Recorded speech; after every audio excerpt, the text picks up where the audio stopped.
Harold from Oklahoma has this question. He says, what does it mean when we have a fear of God?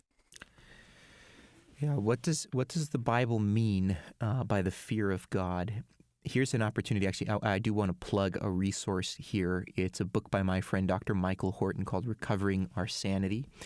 And it's actually all about this. It's all about the fear of God specifically.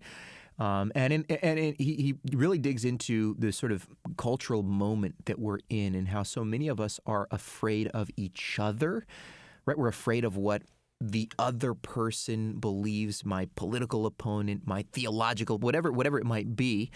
And he unpacks that, but what he does a really good job of in this book is also talking about what the fear of God is. And he says, a lot of times we water it down. We say, it just means respect, that kind of a thing. No, it means fear.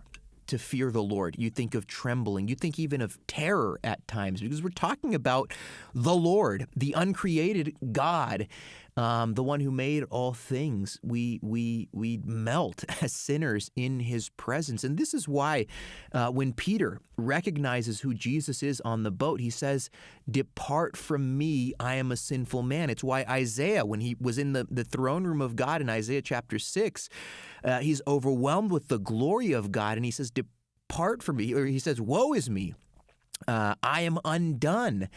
I am a man of unclean lips, and I dwell amongst a people of unclean lips." It's the recognition that sinners have in the presence of God. And I think even as believers, there's still this fear. Now, it's not the fear of condemnation for the believer. It's this fear ultimately that's rooted for us as Christians in the love that we have for God, the fear of disappointing the Holy One, the fear of sinning against him. And so, Scripture speaks a lot about the fear of God. Of course, Proverbs says that the fear of the Lord is the beginning of wisdom. We're called to fear God.